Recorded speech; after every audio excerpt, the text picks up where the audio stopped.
보시면 31번 문제 있죠. 거기 세후 현금 수지 구하라고 했죠. 그죠? 근데 거기 보시면은 가능 총소득이 있고 공실이 있죠. 영업소득세율이 있고 원금 상환이 있고 이자 비용이 있고 영업경비 있고 감가상각비 있죠. 그 여기서의 부채 서비스액이 얼마겠어요? 그렇죠. 그걸 1,000만 원으로 볼 수 있어야 돼요. 예, 그게 원금 이자로 나눠져 있으면 잘못하면 이자만 계산하고 또 빠질 수가 있어요. 그럼 금액이 또 틀려지거든요. 무슨 말인지 아시겠죠? 예, 그래서 그런 거. 예. 자꾸 하시면 조금씩 늘어요. 이거 인강을 통해서 이쪽에 계산 문제 들으신 분들도 마찬가지예요. 저하고 이렇게 할 때는 그냥 뭐 금방 되는 것 같아요. 그죠? 그런데 혼자 해보면 뭔가가 낯설어요. 근데 혼자 해봐야 돼요. 그래야지 내가 실제로 감각이 오고 이렇게 푸는구나 이렇게 알 수 있는 거예요. 안 그러면 어렵다는 얘기죠.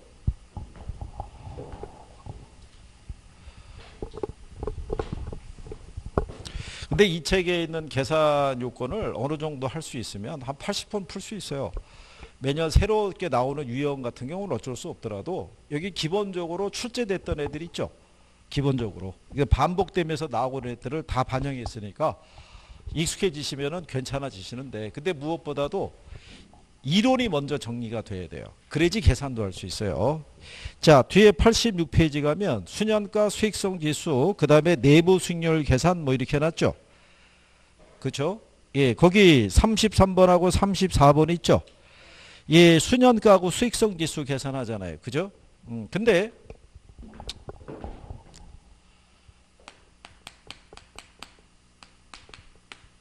수년가의 계산은요. 유입의 현가에서 뭐를 빼는 거예요? 예, 유출의 현가를 빼는 거예요. 그렇죠? 그러면 수익성 지수는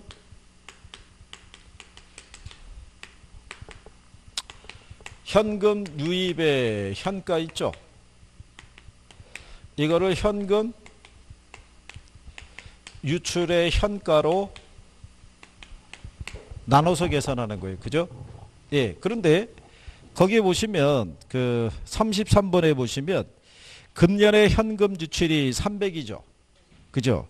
내년에 현금 유입이 630 이렇게 돼 있잖아요. 근데 이 수년가 계산하라고 그럴 때요. 포인트는 거기 보면은 33번에 할인율이 몇 프로예요?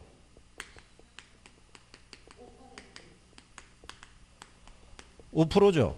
그럼 원래 그 A를 우리가 기준하게 되면요. 내년에 현금 유입이 630이죠. 그럼 얘를 현재 가치로 할인해 줘야 돼요. 그러니까 얘를 현재 가치로 할인하기 위해서는 이걸 쓰는 거예요. 아까 우리가 했던 일시불의 현가계수 계산하듯이 그러면 1 플러스 할인율이 몇 프로? 100분의 5니까, 5%니까 0.05가 되겠죠. 이렇게. 그러면 1.05로 할인해야 돼요. 그죠? 그 할인하면 얼마 나오겠어요? 600 나오겠죠? 자, 근데 여기를 봐보시면 B 있죠? 예, B를 보면은 얼마예요? 315만 원이죠? 자, C를 보면 얼마예요? D는 262만 5천 원이죠. 자, 여러분들이 보시면 이런 거예요. 얘 5%죠. 자, 600에 5%면 30이죠. 300에 5%면 15만 원이죠. 400에 5%면 20이죠. 그러면 여기 얘네들은 굳이 이거 할 필요 없는 거예요. 요거 떼면 600이에요. 요거 빼면 300. 이거 빼면 400. 5%니까. 할인율이 예? 출제 그러니까 나중에 여기를 계산할 때는 할인율하고 요 끝자리를 봐줘야 돼요. 예? 그러니까 출제자의 의도는 이거 세 가지는 그냥 도출을 하고 얘만 해보라는 거였어요. 얘만 끝자리가 안 맞으니까 이거 계산하면 250 나와요. 그렇죠? 그러면 얘네가 뭐를 얘기하겠어요? 이게 유입의 현가예요. 이게 현금 유입의 뭐? 현가.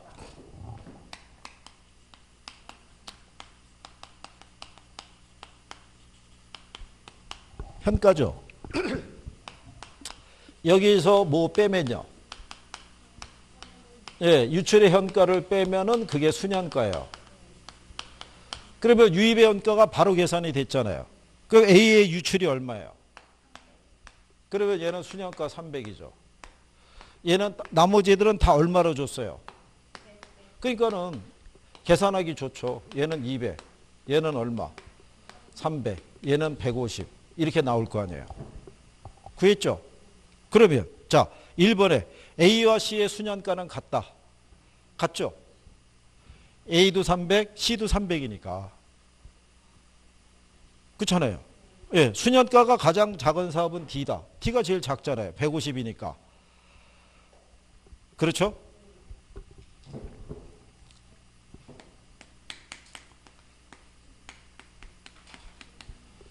자, 수익성 지수는 어떻게 계산하면 된다고 그랬어요? 유입의 현가를 유출 현가로 나누면 되죠. 여기 유입이 600이죠. 유출이 얼마예요? 600을 300으로 나누면 2 나올 거 아니에요. 얘는 계산하기 더 좋죠. 얘는 얼마예요? 100이고 이게 300이잖아요. 얘 3 나오겠죠. 얘는 100이고 이게 400이죠. 그렇잖아요. 이게 400이니까. 그러면 얘는 얼마 나오겠어요? 얘는 100이고 이게 얼마? 250이니까 얼마? 얘 2.5 나오겠죠.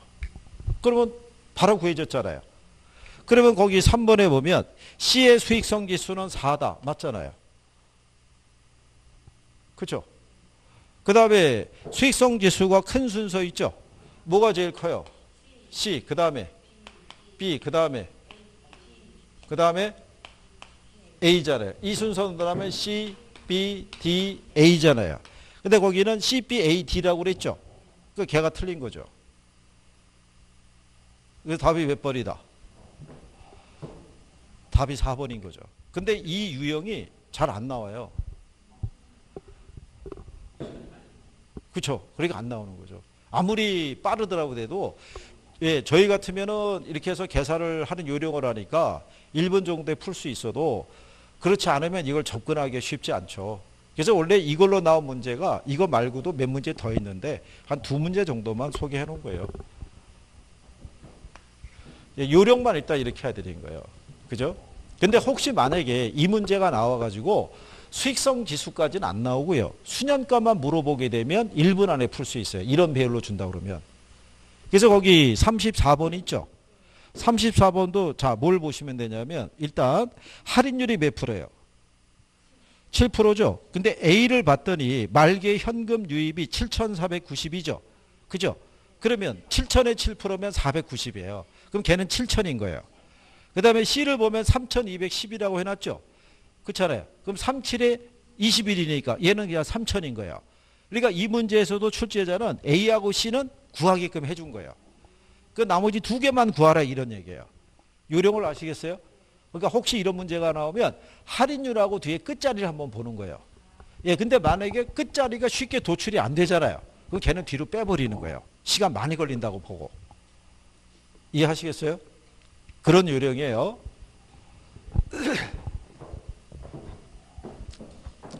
그래서 이거는 현실적으로 이 조건으로 다 물어보기는 어려워요. 1분 안에 접근하기는 쉽지 않다고 봐야 되죠. 근데 이거는 요 요령이 있으면 여기까지의 도출은 가능하죠. 5% 끝자리 맞추는 것만 알면. 그 다음에 35번에 보시면요. 현금 흐름표를 기초로 계산한 순현재 가치를 물어봤죠. 그죠? 예, 근데 여기서도 이 조건이 뭐냐면 이런 거예요. 35번 배열도 한 번 나오고 안 나온 거예요. 걔도. 근데 일단 저를 째려보면 곤란한 거예요. 제가 낸 게 아닌 거예요. 그죠? 이 양반들이 낸 거지 제가 내서 이걸 하자 이렇게는 얘기 안 한다고요. 그죠?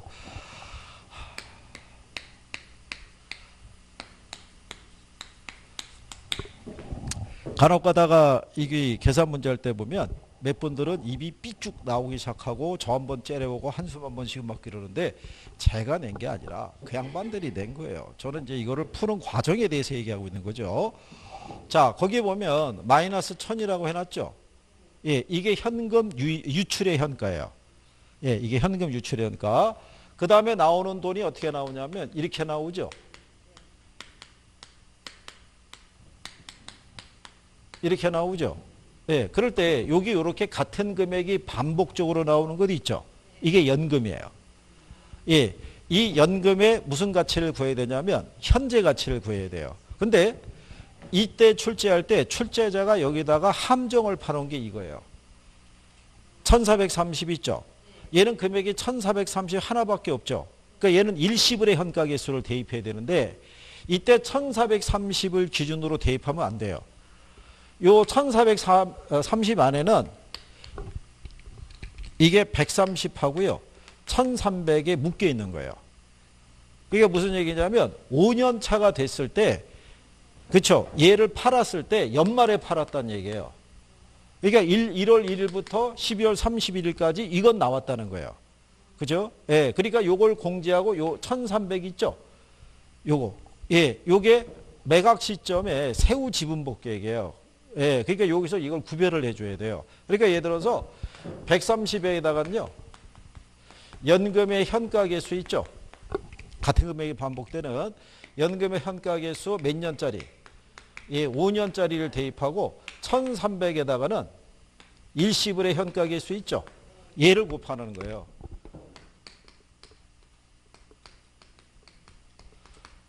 그러면은 거기 보면은 개수가 다 있어요, 없어요? 예, 연금의 5년째 연금의 현가 개수는 3.79079 나와 있죠? 이거 곱하라는 얘기고요. 그 다음에 일시불의 현가 개수 주어져 있죠? 0.62091이라고 있죠? 예, 여기에다가는 이거 곱하라는 얘기예요. 130에다가는 3.79079 곱하고요. 1300에다가는 0.62091 있죠? 얘를 곱하시는 거예요. 그렇게 해서 구한 금액 있죠?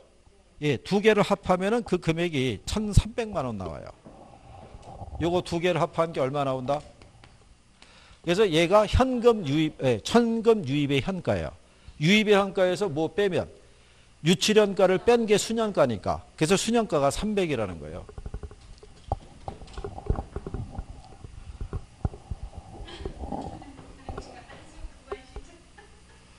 그런데 그래서 35번에서는 답이 3번이잖아요. 근데 36번 있죠? 예, 36번은 거기 보시면 자, 0년 차에 2천이라고 해놨죠? 그 2천이 현금 유출의 현가예요. 예, 초기에 2천 나갔다는 거예요. 그 다음에 1년 차, 2년 차, 3년 차에 흐름이 발생했다는 얘기죠. 그렇잖아요? 근데 거기 보면 단위가 10,000원이잖아요. 그러면 1년 차에 550, 2년 차에 1210만 원, 3년 차에 1331만 원인데 할인율이 몇 프로래요? 10%죠? 그럼 여러분들이 한번 이렇게 생각해 보세요. 자, 이때 2천 나갔어요. 여기 550이죠. 1212죠. 3110만 원 이렇게 나왔잖아요. 근데 할인율이 몇 프로예요? 제 거 떼면은 얘 500이에요. 자, 1 플러스 0.1의 자승이 있죠. 아까 우리 해봤죠? 그쵸? 그럼 얘는 1000이에요. 3년 차 때 1 플러스 0.1에 3승 하면은 1.331이죠. 그럼 얘 1000이에요. 그죠? 그러면 유입의 현가 합이 2500이잖아요. 수익성 지수라는 거죠. 그죠? 수익성 지수는 유입의 현가를 유출 현가로 나누면 되죠. 나누면 1.25 나오죠. 그죠? 얘보다 이게 낫죠? 그죠? 얘보다? 이렇게 주면은 또 할 수 있어요, 없어요? 근데 이것도 해본 분들만 하지요. 못 해본 분들은 여전히 어렵다고 생각하고 넘길 거란 얘기예요. 그러니까 일단은 이론을 다 푼 다음에 계산 문제에 접근할 때는 조건을 한번 보라는 얘기예요. 내가 할 수 있는 조건인지. 복잡할 것 같으면 넘기면 돼요. 일단은. 네. 그게 그 사람 심리인데요. 근데 저희가 당부드리는 게 뭐냐면 40문제 중에 통상 30문제에서 그 31문제 뭐 이 정도가 이론이고요. 예, 9개에서 최대한 11개 있잖아요. 예, 여기 29문제겠군요. 여기까지가 계산이에요. 여기까지가. 근데 평균 얘가 75점이고요. 얘가 25점이에요. 얘를 버려도 이걸로 우리가 6점 이상 맞을 수 있다고요. 아니요. 자, 일단 말씀을 드리면 학계로는 계산 과목이 아닌 거예요. 계산 과목이. 일단 예를 말씀을 들어보면 한 3, 4년 전만 하더라도요. 계산 문제가 한 5개에서 6개 나왔어요. 그러니까 평균 여기서 34문제 정도 나왔거든요. 그러면 이론 중에 어려운 애들이 있었다고요. 그래서 이론 문제 안에 계산 논리가 들어가기도 하고 막 그랬었어요. 그러면은 학생들이 이론 푸는 것도 힘들고 얘도 접근하기 힘들고 이중구에 시달리잖아요. 그래서 출제자들이 이론 안에다가 계산 문제를 집어넣어서 틀리는 거나 계산 문제를 몇 문제 더 줘서 거기서 틀리는 거나 학생들이 느끼는 체감 난이도는 비슷할 거라고 얘기죠. 근데 이론에서 어려운 걸 주면은 이신청이 막 들어가요. 근데 계산으로 주면은 안 들어온다고요. 깔끔하거든요. 아, 그러니까는 예, 이걸로 주는 거예요. 난이도 조정을 계산 문제로. 예? 그리고 부동산 학계론이라는 과목이 계산 과목이 아니라고요. 예, 계산 과목이 아니기 때문에 이거는 학생들을 유인하는 거예요. 계산 문제를 깔아놓고 그 사람들의 심리상 풀으려고 그럴 거 아니에요. 그 사이에 시간을 뺏기는 거예요.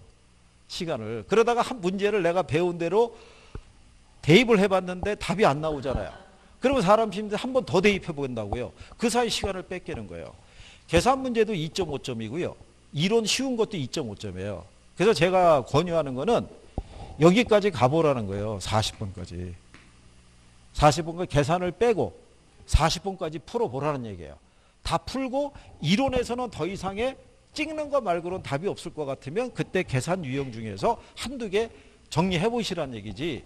가는 순서에서 계산 문제 있다고 그냥 덤비면 안 된다는 거예요. 1차는 시간 싸움이에요. 제가 여러분들이 그래서 이번에 모의고사 볼 때 제가 수업 시간에 얘기하죠. 모의고사 보시잖아요.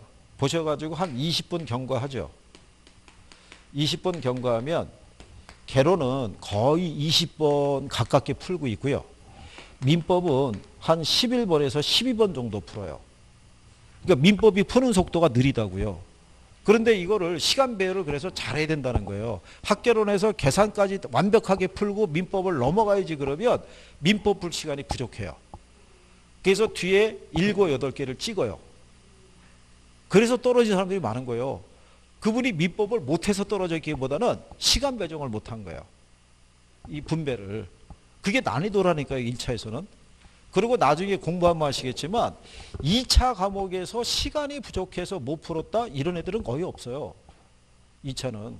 2차도 2차 과목의 1교시가 중개사법하고 공법인가 줄 거예요. 걔네도 80문제 100분 주거든요.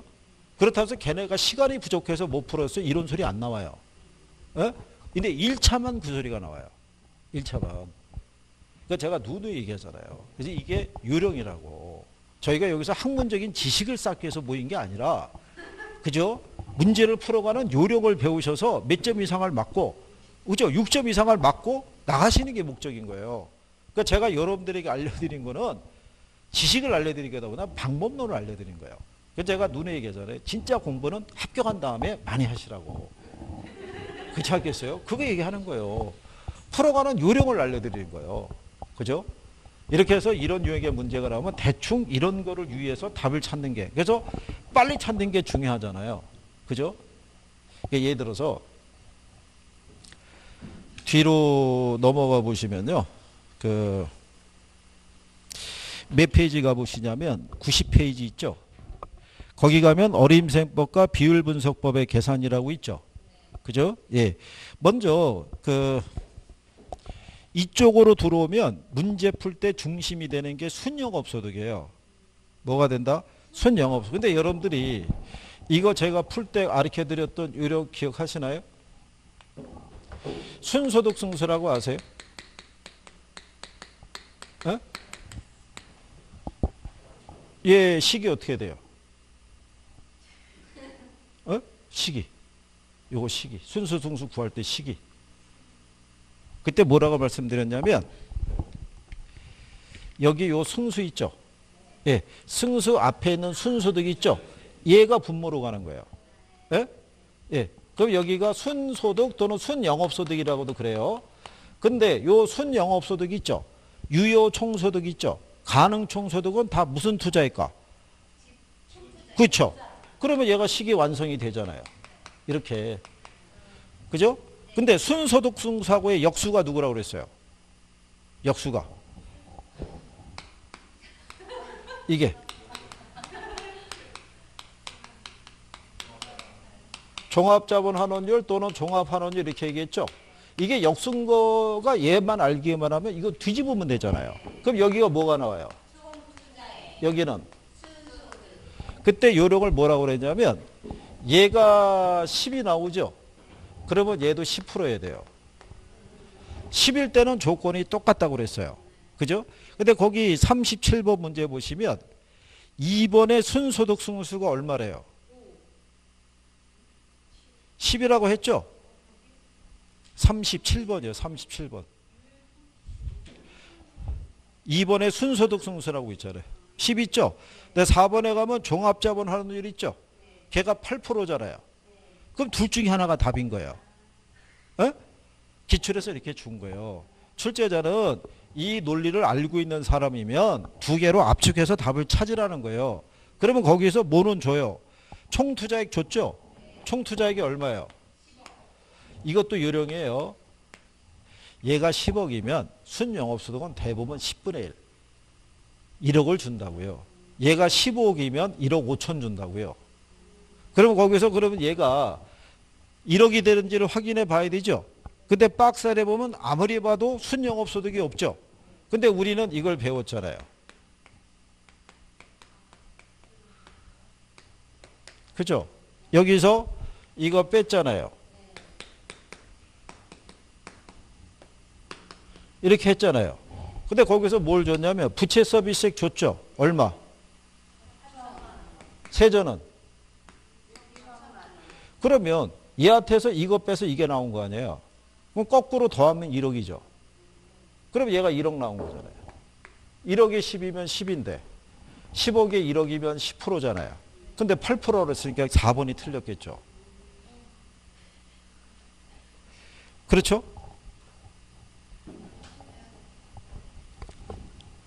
이거를 종합자본환원율이라고 하고요. 그냥 종합환원율 이렇게도 얘기하는 거예요. 그렇죠? 네. 그러면 거기 36번 있죠? 36번. 자, 2년간 현금 흐름표 이렇게 주어져 있을 때 거기 보면 부동산 가치 있죠? 네? 가치가 얼마겠어요?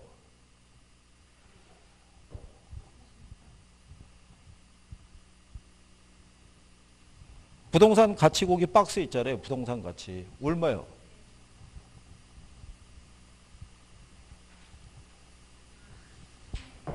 백이 아니고 단위가 1,000원이니까.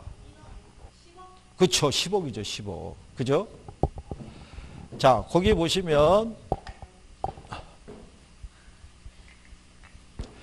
그러면 자, 이거를 총투자액이라고 할 수도 있고요. 부동산 가치라고도 할 수 있어요. 이게 얼마라는 거예요?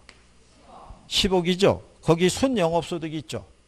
순영업소득이 얼마겠어요? 예? 5,700이라고 그래줘야죠. 5,700. 자, 10억 대비 5,700이면 몇 프로? 5.7%. 그 답이 5번이라고요. 종합환원율 5.7%라고 줬잖아요. 에? 그러니까 제가 얘기할 때는 여기 들어가 있을 때 자본환원율 뭐 이런 게 들어가 있죠. 예. 그러면 일단 순영업소득을 찾는 게 관건인 거예요. 순영업소득 찾는 게. 그죠?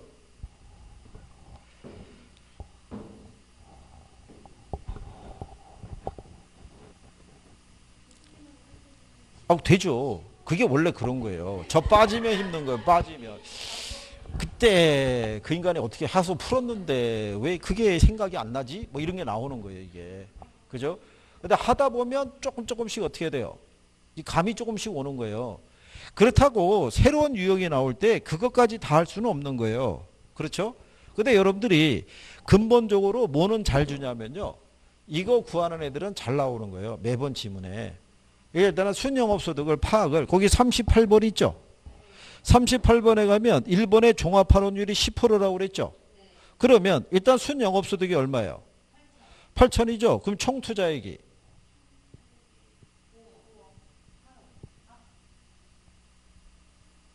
자, 여러분 보시면 8억이겠죠. 현금으로 5억 원을 투자해서 순영업소득이 연간 8천, 저당 지불액이 연간 4천만 원인 부동산을 8억에 구입했다는 얘기잖아요.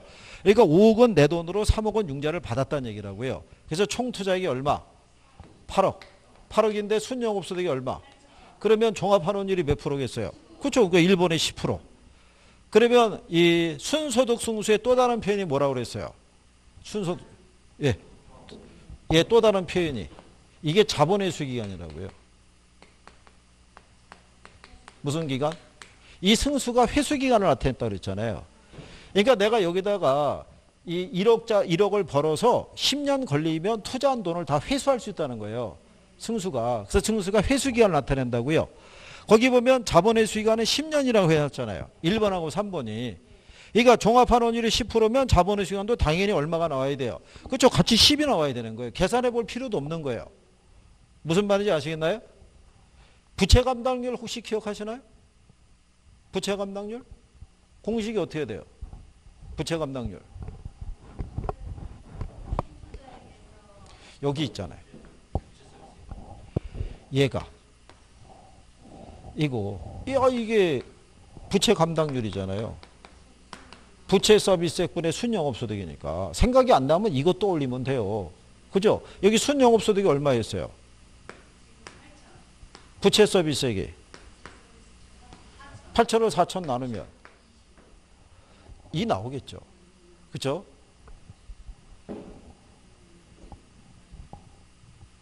그렇죠. 그래서 우리가 분수식에서 계산할 때 얘 얼마냐? 4천에다 2 곱하면 8천 나오잖아요. 그죠?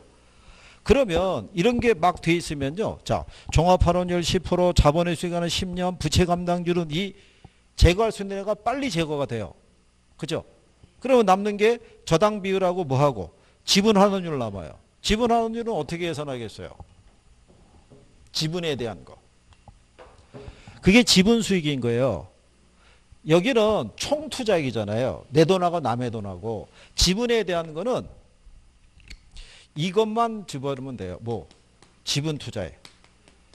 그리고 지분에 대한 대가로 주어지는 게 이거라고요. 세전. 여기서부터가 지분에 대한 대가라고 그랬죠. 근데 지분에 대한 대가는 순영업소득에서 부채 서비스액 빼면 돼요. 여기가 총투자에서 발생한 수익에서 은행으로도 빌린 돈에 대한 이자 주면은 이제 내 주머니로 들어온 돈이라고 얘기했었어요. 그죠? 그 여기 내가 투자한 돈이 얼마예요? 자, 순영업소득이 8천이죠. 연간 저당 지불액이 4천이죠.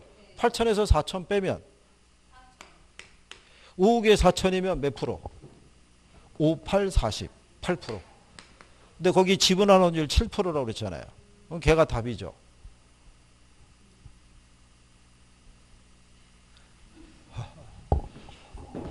그러니까 이론을 알아야 풀 수 있는 거예요.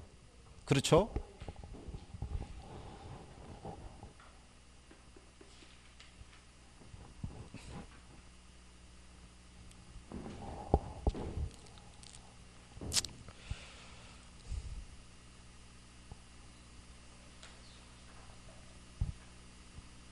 자, 혹시 그거 우리가 은행부터 빌린 원리금 있죠? 예, 원리금 계산하려고 그러면 어떻게 구하면 된다고 그랬어요? 융자금에다가 뭐를 곱하면요? 예, 저당상수를 곱하면 원리금을 이렇게 구할 수 있겠죠? 근데 여러분들이 우리가 이 부채 감당률이 있죠? 예, 부채 감당률은 지금 여러분들이 한 것처럼 부채 서비스액분의 뭐? 예, 순영업소득이 있죠? 뒷페이지 넘기셔서 41번 있죠. 41번에 보면 부채 감당률은 얼마냐를 물어봤죠. 얘가. 그렇잖아요. 근데 거기 보면 순영업소득 줬죠. 그죠? 순영업소득이 얼마예요? 그러면 얘를 구해서 나누면 얘가 나오는 거예요. 분수식에서는 얘 구할 때만 곱하고 나머지는 나누라고 그랬죠. 근데 거기 보면 부동산의 가치가 10억이죠. 근데 대부 비율이 몇 프로예요? 그럼 얼마 빌렸다는 거예요? 저당상수가 거기 보게 되면은 몇 프로예요? 6억에 5%면 3천. 6억에 10%면 6천일 거 아니에요. 5%니까 3천일 거 아니에요. 그럼 얘가 3천이에요. 그럼 부채 감당률 어떻게 구하면 돼요? 4,500을 3천으로 나누면 되죠. 그죠? 그럼 얼마 나와요? 1.5. 그게 답이에요. 그러니까 부채 서비스액 있죠? 이거를 직접 주지 않고 이런 식으로도 구하라고 줄 수도 있는 거예요. 무슨 말인지 아시겠나요? 해볼 수 있나요? 부채 감당 비율도 알아야 돼요. 용어가. 왜냐하면 거기 42번 있죠? 42번. 42번에 갔을 때 틀린 거 구하라고 그랬죠? 5번에 가면은 부채 감당 비율이 얼마래요? 자, 얘 1.5 줬죠? 그 다음에 순영업소득이 얼마래요? 1,000만 원이잖아요. 그러면 이때 요 부채 서비스액 있죠? 이게 얼마냐를 구하는 거잖아요. 그 얘 구하려면 어떻게 하면 돼요? 얘 구하려고 그러면. 우리가 얘를 구할 때만 곱해서 올라가고 나머지 다 나누면 되잖아요. 그러면 1000을 1.5로 나누면 돼요. 나눠보세요. 얼마 나오나.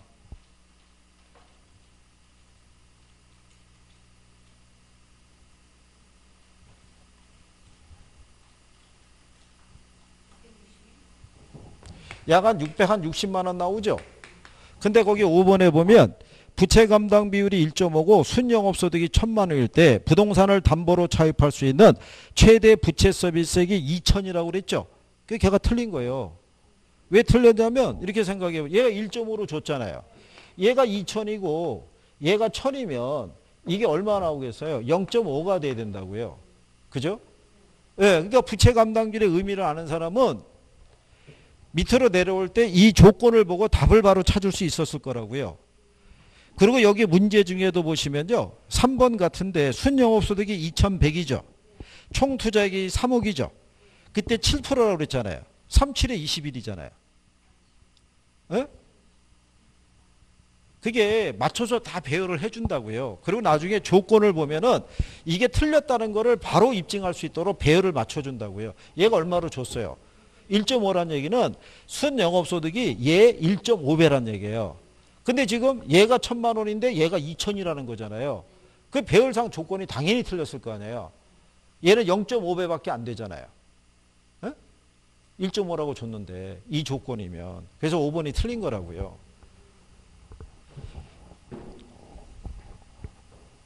그러니까 이거를 빨리 구할 수 있느냐 없느냐 이게 중요하죠.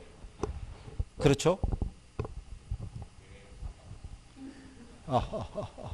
어려우시죠? 이렇게 하면. 그래서 이거를 하시려고 그러면 어떤 게 필요하냐면요.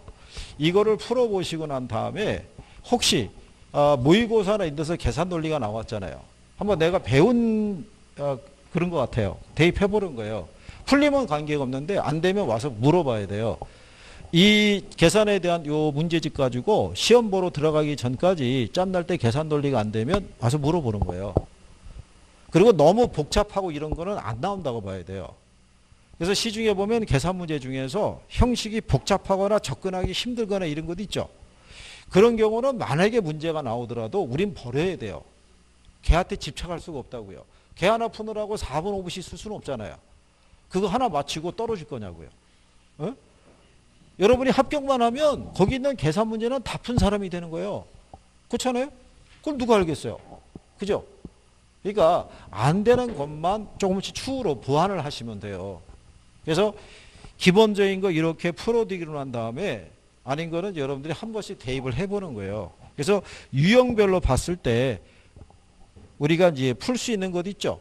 예, 그런 것만. 자, 여러분들이 46번에 가시면 다음 자료를 활용해서 산정한 순소득 승수, 채무 불이익률, 세후 현금 흐름 승수를 순서대로 나열한 걸 물어봤죠. 그러면 여기서 이 조건이 나오면 뭐가 떠올라야 돼요? 어? 뭐가? 식이 떠올라야 되잖아요. 식이. 식이 떠올라야 대입을 할 거 아니에요. 그죠? 그러면 자, 순소득 승수는 어떻게 구하는지 알겠어요? 지금 했잖아요. 제목이 알려주잖아요. 승수 앞에 있는 애가 어디로? 그쵸? 위에는 무슨 투자액? 총투자액이에요. 그죠? 예, 그러면 자, 승수가 거기 하나 또 있죠. 세후 현금 흐름 승수라고 돼 있잖아요. 얘는 식이 어떻게 되겠어요?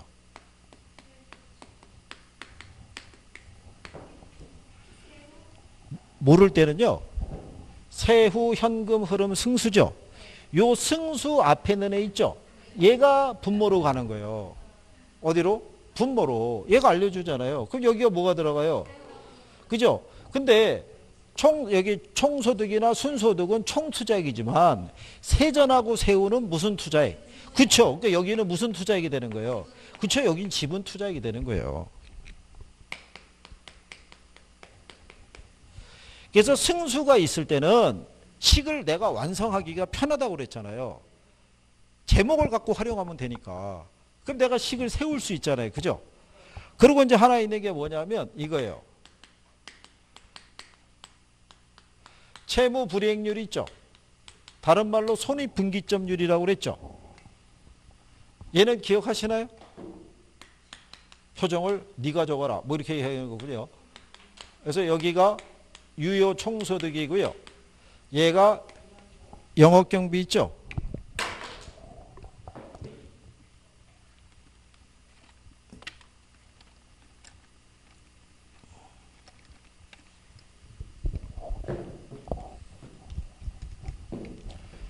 얘가 영업경비, 그 다음에 부채 서비스액이 돼요. 그래서 총수익과 총비용의 관계를 우리가 직접 할 때요. 자, 그래서 거기 보면 얘네를 순서대로 나열한 걸 물어봤죠. 거기 보시면 총투자액이 얼마래요? 그 얘는 알려진 거예요. 얼마라고? 15억이라고. 그럼 여기서 우리가 뭘 구해야 돼요? 예, 순영업소득이라는 걸 구해야 되죠. 그렇잖아요. 예. 근데 여기서 이거를 계산할 때 보면은 순영업소득이 있어요, 없어요? 순영업소득이 없죠. 그렇지 않아요? 그 순영업소득을 구해야 된다는 얘기죠. 그렇지 않아요? 근데 거기 보시면은 총투자액이 얼마로 해놨어요? 15억이죠. 근데 거기 봤더니 유효 총소득 승수 있죠? 걔가 얼마래요? 6이라는 거죠. 그럼 15억을 6으로 나누면 그러면 이런 얘기죠. 우리가 총소득 승수가 있잖아요. 그럼 얘가 얼마일 때? 15일 때 얘가 6이었잖아요. 그럼 얘를 계산하려면 어떻게 하면 된다 그랬어요? 그렇죠. 그 10억을 얼마로? 6으로 나누면 2.5 나오죠. 그럼 얘가 2억 5천이라는 얘기예요. 무슨 수익이? 총수익이. 총수익이 2억 5천으로 구했죠. 여기서 얼마 뭐를 빼야 돼요? 영업경비 비율을 빼야 되잖아요. 그죠? 영업경비 비율이 유효 총소득 기준 몇 프로예요? 40%예요. 2억 5천에 40%면 1억 나온다고요. 1억. 그러면 자, 총소득에서 영업경비 빼면 순영업소득 나오죠. 그럼 2억 5천에서 1억 빼면 남는 게 얼마? 예, 그래서 순영업소득이 1억 5천이라는 거예요. 그러면 순소득 승수가 얼마 나오겠어요? 그럼 10 나오는 거죠. 그렇죠? 그러면 자, 순소득 승수가 10인 애들이 1번, 2번, 3번 중에 하나예요. 그렇잖아요? 네. 근데 이제 거기서 뭐를 구하라고 그랬냐면 채무 불이익률도 구하라고 그랬죠. 네. 그러면 채무 불이익률은 이렇게 돼 있잖아요. 그 유효 총소득이 얼마라고? 2억 5천 구했잖아요. 그죠? 거기에서 자, 부채 서비스액이 얼마예요? 6천. 영업경비는 1억 구했잖아요. 조금 아까. 예. 네. 그러면은 2억 5천분의 1억 6천이잖아요. 1억 6천을 얼마로 나누면 2억 5천으로 나누면 그러면 64% 나와요. 몇 프로? 64%. 그래서 10하고 64% 나온 애가 1번하고 2번밖에 없어요. 그죠? 힘들죠? 이렇게 나오는 건 버려야 되는 거예요. 어? 지금 시간 많이 가잖아요. 하나 구하기도 힘들잖아요, 지금. 그죠? 마지막으로 뭐 구해야 되냐면 세후 현금 흐름 승수 구해야 되죠. 그렇잖아요. 그럼 거기서 보면 우리가 아까 순 영업소득이 얼마였어요? 1억 5천이었잖아요. 여기서 부채 서비스액 빼야 되죠. 예. 부채 서비스액이 6천이에요. 그러면 세전이 얼마 나오냐면 9천 나와요. 여기서 영업소득세 빼야 되죠. 영업소득이 1,000만 원이래요. 그럼 세후가 얼마라는 거예요? 8천. 근데 내가 지분 투자한 돈이 얼마예요? 4억이잖아요. 4억에 8천이잖아요. 그죠? 4억에 8천이면 얼마겠어요? 5%. 그죠? 아, 이게 세우니까 바뀌어야겠죠. 여기가 4억, 이게 얼마? 8천. 그죠? 8호 40이니까. 그러니까는 5년 걸린다는 거예요. 이거 가지고. 그래서 답이 1번인 거예요.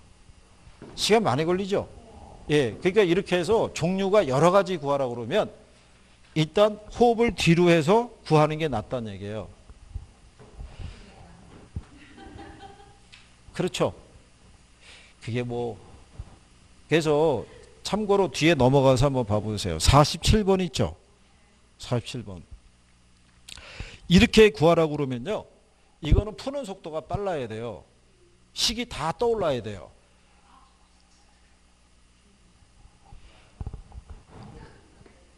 이렇게 해가 주어지면 항상 뭐를 구하는 게 중요하냐면 순영업소득. 순영업소득을 구하면은 몇 개는 자동으로 풀려요. 예? 왜냐하면 거기 나와 있는 부채 감당률, 그 다음에 거기 그 뭐 뭐죠? 총부채 상환 비율, 뭐 이런 것 있죠? 이런 거 바로 구할 수 있는 거예요. 그러니까 이건 한번 여러분들이 연습 삼아서 한번 풀어보시면 될 것 같고요. 왜요? 부담스러우신가요?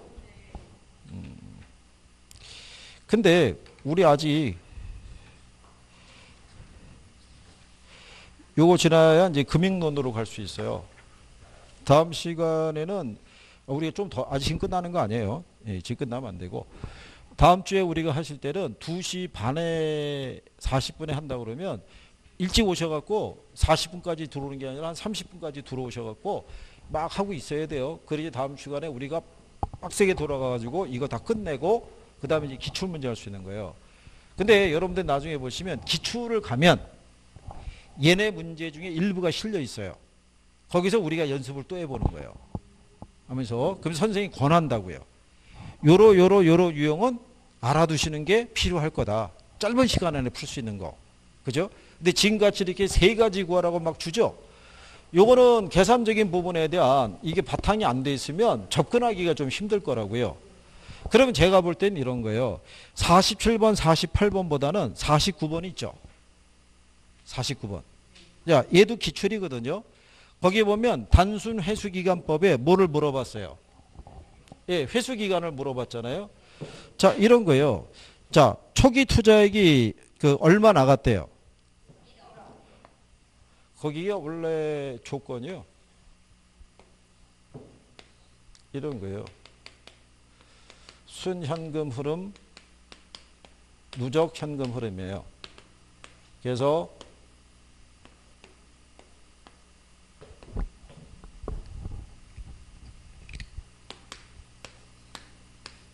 이렇게 갔을 때요. 초기에 얼마 투자했냐면 1억 나갔죠. 그죠? 그럼 초기는 마이너스 1억이에요. 그죠? 근데 1년 차가 됐을 때 얼마 수익이 들어왔어요? 예, 여기 3천이 들어왔죠. 그러면 누적 현금 흐름이 마이너스 7천으로 바뀌는 거예요. 그죠? 근데 2년 차가 됐을 때 얼마 들어왔어요? 2천 들어왔죠. 2천이 들어오게 되면 얘가 마이너스 얼마로? 5천으로. 그죠? 근데 3년 차가 됐을 때 얼마 들어왔어요? 2천 들어왔잖아요. 그러면 얘가 마이너스 얼마로? 3천으로. 근데 4년 차가 됐을 때 얼마 들어왔어요? 6천이 들어왔죠. 그러면 여기서 얼마가 들어왔으니까 6천이 들어왔으니까 이게 3천으로 바뀌는 거예요.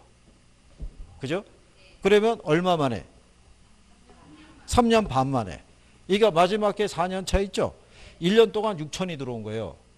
그 얘기는 6개월 사이에 3천 들어왔다는 얘기죠. 그러니까 3년 반 만에 투자한 돈을 다 회수한 거예요. 그래서 원래는 이 조건 안에 밑에 이게 있는 거예요. 이론적으로는. 누적 현금 흐름이 있는데 얘가 들어오면은 그냥 계산이 되잖아요. 그러니까 이걸 빼고 준 거라고요. 빼고.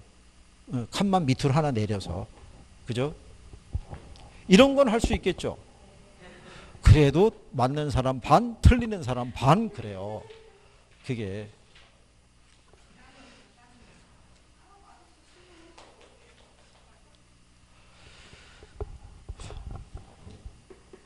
자, 대신에 뒤로 넘어가셔가지고 금융론 있죠? 예. 거기 가면 그 원금하고 원리금 계산 있죠? 이게 원금 균등 기본적인 방식은 쉽게 주는 거예요. 만약에 문제상에서 뭐를 구하라 그러면요. 예, 원금 균등 상환 방식이라고 주죠? 그러면은 뭐부터 구해야 되냐면 이거부터 구하면 돼요. 원금. 원금은 융자금을 납입 횟수로 나누면 돼요. 그죠? 예, 그러면 1번 보면은 은행으로부터 얼마 융자 받았대요? 2,400만 원 융자 받았죠? 예, 근데 10년간 매월 상한 조건으로 대출 받았다는 거죠? 그죠? 그러면 여기 납입 횟수 있죠? 이게 120이 되는 거예요.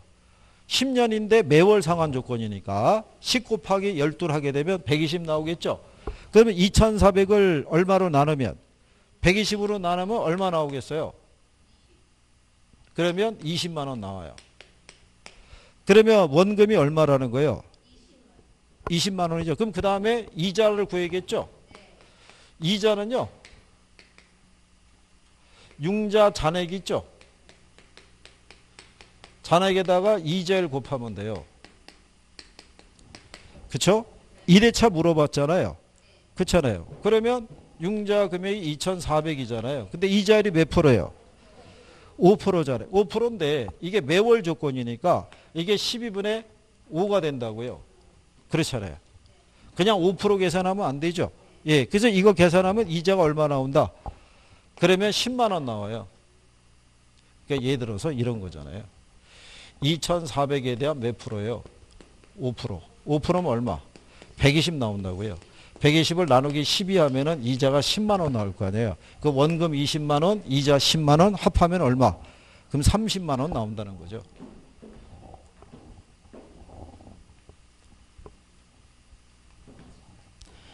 그 다음에 그 2번 문제 같이 주어지죠. 여기는 2억 원을 대출받았다고 그랬죠. 근데 상환 조건이 원금 균등이잖아요.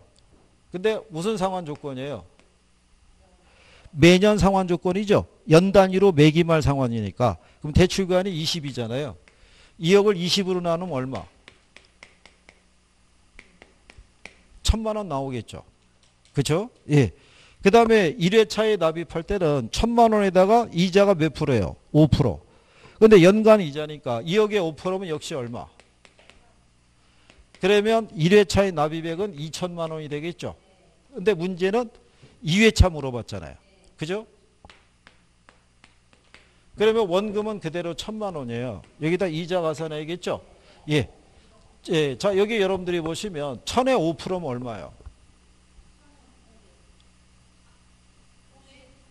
50이겠죠, 50. 1000에서 50 빼면 두 개 더하면 이게 답이에요.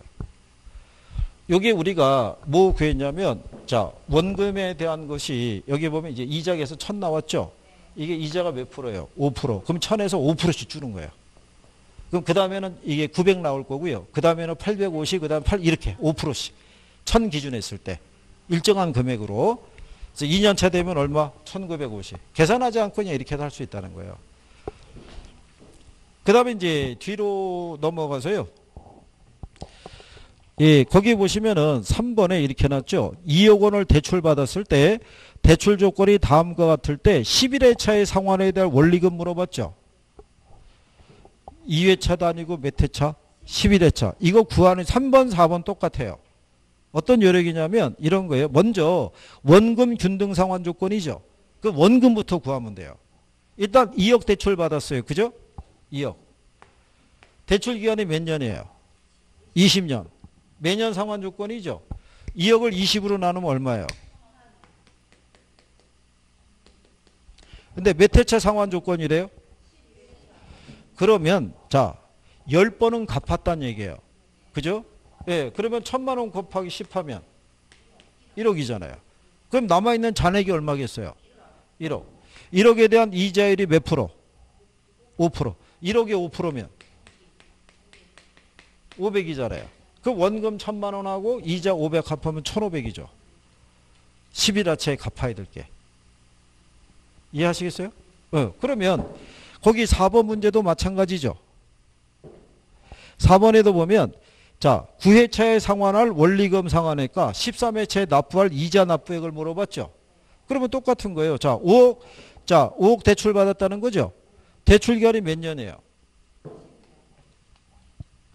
20이잖아요. 5억을 20으로 나누면. 그래서 항상 여기서는 원금을 빨리 계산하면 돼요. 이거를 20으로 나누면 2,500이 나오죠. 이게 원금이에요. 그죠? 근데 첫 번째 조건이 자 9회차에 상환할 원리금 상환액 물어봤죠. 그러면은 2,500을 8번은 갚았다는 얘기예요. 9회차니까. 그러면 2,500 곱하기 8하면 얼마예요? 2억. 그러면 2억은 상환한 거예요. 그죠? 그럼 남아있는 잔액이 얼마예요? 3억. 3억의 이자율이 몇 프로예요? 3억이 5%면 1,500이잖아요. 그러면 원금 2,500과 이자 1,500 합하면 4,000이죠. 그러니까 9회차에 상환할 원리금은 4천만 원 나오는 거예요. 이해하시겠어요? 그러면 13회차 이자를 물어봤죠. 그 얘기는 12번 또 갚았다는 얘기잖아요. 2,500을 몇 번? 그러면 3억을 갚았다고요. 그럼 나머지 잔액이 2억 남았죠. 2억에 5%면.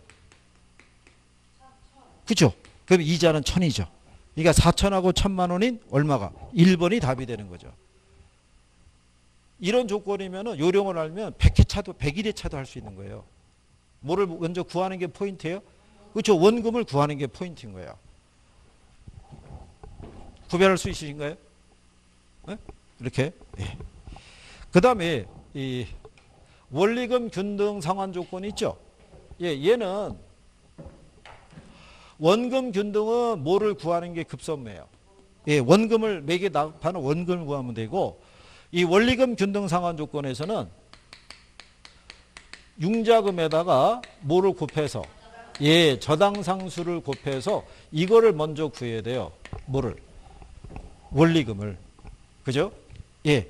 그래서 이 원리금에서 뭐를 빼면 이자를 공제하면 나머지가 원금 나오는 거예요. 그죠? 그러면 거기 밑에 5번 문제 있죠? 자, 가격이 10억 원인 아파트를 구입하기 위해서 얼마를 대출받았대요? 3억 원. 연리 7%고요. 자, 저당상수가 주어져 있죠? 0.094393이라고 주어져 있죠? 그럼 원리금을 먼저 구해야 되잖아요. 그러면 3억 곱하기 0.094393을 곱하시게 되면 원리금이 나와요. 계산해 보시면 2,831만 7,900원이 나와요. 여기서 뭐를 빼면 돼요? 이자. 근데 이자 계산은 3억을 빌렸는데 이자가 몇 프로? 그죠? 3억에 7%. 37에 21. 그럼 2,100을 빼면 돼요. 그럼 나머지가 얼마 나오겠어요? 731만 7,900원 있죠? 얘가 원금이에요.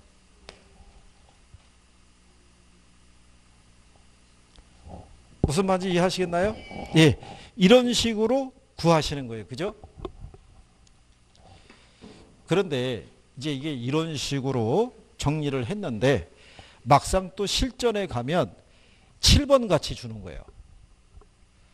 7번의 조건은 뭐냐면 A 금융기관은 원금하고 원리금에 대출을 제공하고 있다는 거죠. 두 방식에서 산정한 첫 번째 월 불이백의 차익을 물어봤어요. 그죠? 예. 그럼 먼저 원금 균등이 있고 원리금 균등이 있죠. 근데 대출 조건을 봤더니 대출 기간 30년이고요. 거기 보면 융자 금액은 얼마예요? 6억인데 담보 인정 비율이 50%죠. 그럼 융자 금액이 3억인 거예요. 그죠?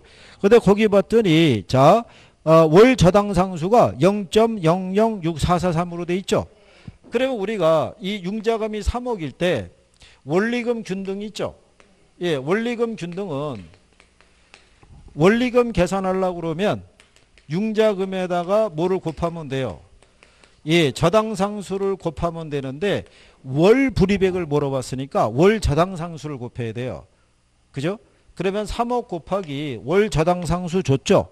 0.006443. 그러면 금액이 얼마 나와요? 193만 2,900원이 나오는 거예요. 그렇죠? 네. 그 다음에 원금 균등이 있죠?